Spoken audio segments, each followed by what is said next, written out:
Hi everyone, ఎలా ఉన్నారు అందరూ? Good evening all. Welcome back to my channel. ఇట్లు మీ శ్రావణి వర్మ. ఆల్రెడీ మీరు టైటిల్ చూశారు కాబట్టి ఇది నా లాస్ట్ డే ఆఫ్ పూజ.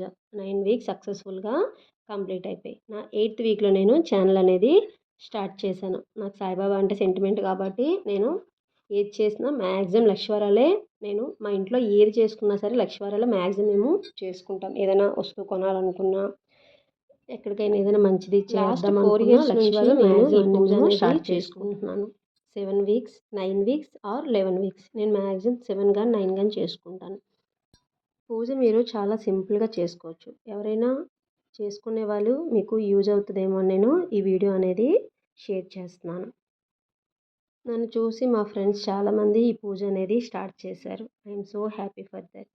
ప్రతిరోజు ఇంట్లో ఎలా అయితే దీపారాధన చేసుకుంటారో సేమ్ అదే ప్రాసెస్, కానీ మీరు సపరేట్గా పీట అనేది వేసుకొని బాబాగారి ఫోటో పెట్టుకొని మీరు చక్కగా పూజ చేసుకోవాలి. ఏదైనా బాబాగారికి దండం పెట్టుకొని పూజ అనేది ఆ వీక్ నుంచి స్టార్ట్ చేసుకోండి. అలానే ప్రసాదాలు అలాంటివి ఏమీ ఉండవు. చక్కగా ఒక అరటిపండు, కొబ్బరికాయ కంపల్సరీ మీరు దేవుడి దగ్గర పెట్టుకుంటే సరిపోతుంది. పులిహార, పరవాన్నం అవి ఏమీ అవసరం లేదు.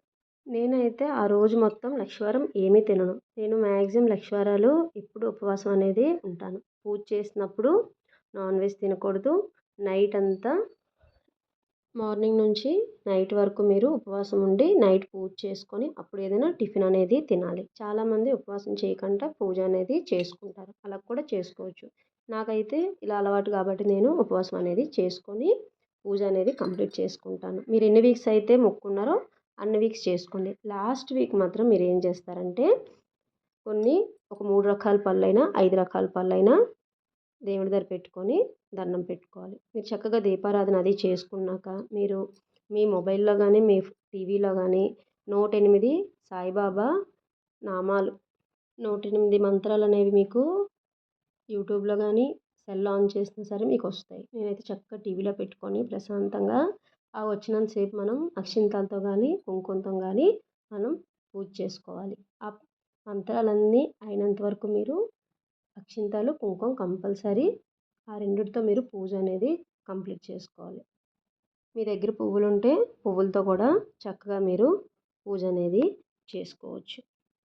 పూజ అంతా మీకు అవన్నీ కంప్లీట్ అయ్యాక చక్కగా మీకు వచ్చిన సాయిరాం పాటలు కానీ ఏవైనా ఒక 2 3 మీరు చక్కగా పాడుతూ ఇంట్లో చక్కగా పూజ గదిలోనే పూజ చేస్తున్నప్పుడు చక్కగా భజన చేసుకొని కొంతసేపు అలాగా ఓం సాయిరాం ఓం సాయిరాం అని 18 సార్లు కానీ 16 సార్లు కానీ అలాగా జపం చేసుకోండి మనసులో. అగరబత్తితో చక్కగా మీరు దీపారాధన అనేది చేసుకోండి. మీరు పూజ చేసినప్పుడు ఫస్ట్ బాబా దగ్గర దీపం అనేది వెలిగించుకొని అప్పుడు మీరు ఇంటి దగ్గర లక్ష్మీదేవి దగ్గర వెలిగించుకోండి. నేను లాస్ట్ వీక్ నాది కాబట్టి నేను యాపిల్, దానిమ్మ, అరటిపళ్ళు 3 రకాల పళ్ళు అనేవి పెట్టుకున్నాను. మనకి కొబ్బరికాయ అనేది కౌంట్లోకి రాదు. మనం ఏవైతే కొబ్బరికాయ కాకుండా ఇంకా 3 రకాలు అనేవి పెట్టుకోవాలి. చక్కగా కొబ్బరికాయని మీరు దేవుడి దగ్గర దండం పెట్టుకొని అప్పుడు మీరు కాయ అనేది కొట్టుకోండి. ఆ వాటర్ ఆ కొబ్బరికాయ తెచ్చి మళ్ళీ మీరు దేవుడి దగ్గర పెట్టుకోవాలి. పూజ అంతా కంప్లీట్ అయ్యాక మీకు ఆఫ్టర్నూన్ టైంలోనే మీరు ఒక అరటిపండు కానీ ఏవైతే దేవుడి దగ్గర పెడతారో అవి మీరు 2 కానీ 1 కానీ తినొచ్చు, టీ తాగొచ్చు, ఇంకా ఏమీ తీసుకోవద్దు. చక్కగా హారతి అనేది దేవుడికి ఇచ్చి మీరు ఏవైతే పళ్ళు పెట్టారో వాటన్నిటి మీద వాటర్ అనేది జల్లి దేవుడికి అనేది మీరు పళ్ళు అవన్నీ చూపించండి. ఇంట్లో దీపారాధన అయిపోయాక మీరు తులసి కోటకు కూడా పూజ చేసుకోవాలి. ప్రతి పూజకి మీరు ఇంట్లో ఎలా అయితే దీపం పెట్టుకుంటున్నారో కంపల్సరీ తులసి కోట దగ్గర కూడా పూజ అనేది చేసుకోవాలి. నేనైతే ప్రతిరోజు దేవుడికి అగరబత్తి వాటర్ అనేది తులసమ్మకి వేసుకుంటాను. ఏదో కొంచెం ప్రసాదం అనేది పెడతాను. కానీ ఇలాంటి లక్షవారాలు, సోమవారాలు ఏమైనా మనం మెయిన్ పూజలు అవి చేసుకునేటప్పుడు మాత్రం కంపల్సరీ దీపారాధన అనేది చేసుకోవాలి తులసి కోట దగ్గర కూడా. పూజ అనేది సక్సెస్ఫుల్గా కంప్లీట్ అయిపోయింది. నేను ఈ వారం తాంబూలం ఇద్దామని చెప్పి 11 మందికి తాంబూలాలు రెడీ చేసుకున్నాను. నేను పూజకి ఇలా రెడీ అయ్యాను. లాస్ట్ వీక్ కాబట్టి నేను బాబాగారికి పులిహోర అనేది ఇస్తానని అనుకున్నాను. అందుకే నేను 1 kg ఆఫ్ పులిహోర దేవుడి కోసం ప్రిపేర్ చేశాను. మాకు దగ్గరలో స్టీల్ ప్లాంట్ సాయిబాబా గుడి పక్కనే కాబట్టి మేము ఈవినింగ్ అనేది నేను ఈ పులిహోర అనేది ప్రిపేర్ చేశాను. 1 kg మీకు చక్కగా సరిపోతుంది. మా పిల్లలు మార్నింగ్ లేరు కాబట్టి ఈవినింగ్ ప్రతి వీక్ అక్షింతలు వేసి దండం పెట్టుకుంటారు. నేను ఏదైతే పులిహోర చేసుకున్నానో అది చక్కగా డబ్బాలోకి తీసుకున్నాను. కొంత మా అపార్ట్మెంట్ వాళ్ళందరికీ నేను అందరికీ పంచాను. మా వాచ్‌మెన్‌కి కూడా ఇచ్చాను. దేవుడికి కూడా నేను పెట్టుకున్నాను. ఇదే మాకు నైట్‌కి కూడా సరిపోయింది. నేను ఈవినింగ్ గుడికని ఇలా రెడీ అయ్యాను. యాక్చువల్లీ మార్నింగ్ గ్రీనే వేసుకున్నాను. ఈవినింగ్ కూడా గ్రీనే వేసుకున్నాను. అది నాకు ఫోటో తీసుకున్నప్పుడు, వీడియో తీసుకున్నప్పుడు తెలిసింది. Okay. Let's go to temple.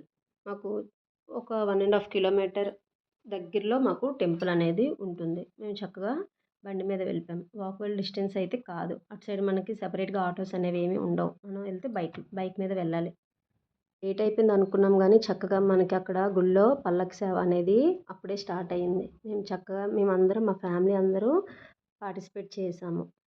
కొన్నిసార్లు కొన్ని ప్లేసెస్‌కి లేట్ అవ్వడం కూడా ఇలాంటి అనుభవాలొచ్చినప్పుడు మనకి ప్లస్ అనిపిస్తుంటది. హస్బెండ్ కూడా చక్కగా పల్లకి సేవ అనేది పట్టుకున్నారు. మేము కూడా చక్కగా పూజ అనేది గుడిలో కూడా మాకు సక్సెస్‌ఫుల్‌గా పూజ అనేది చక్కగా జరిగింది. వెళ్ళేసరికి హారతి అది కంప్లీట్ అయిపోయింది. కానీ పల్లకి సేవ మాత్రం చక్కగా అటెండ్ అయ్యాము. పూజ కంప్లీట్ అయినంత వరకు అక్కడే ఉన్నాం. ఇది స్టీల్ ప్లాంట్ టెంపుల్ అనమాట. మీకోసమని చిన్న క్లిప్ అనేది యాడ్ చేస్తున్నాను. నేను తీసుకున్న ప్రసాదం అక్కడ చక్కగా మా హస్బెండ్, మా పాప, మా బాబు అందరికీ షేర్ చేస్తున్నారు. వ్లాగ్ నచ్చినట్టయితే please like, share and subscribe.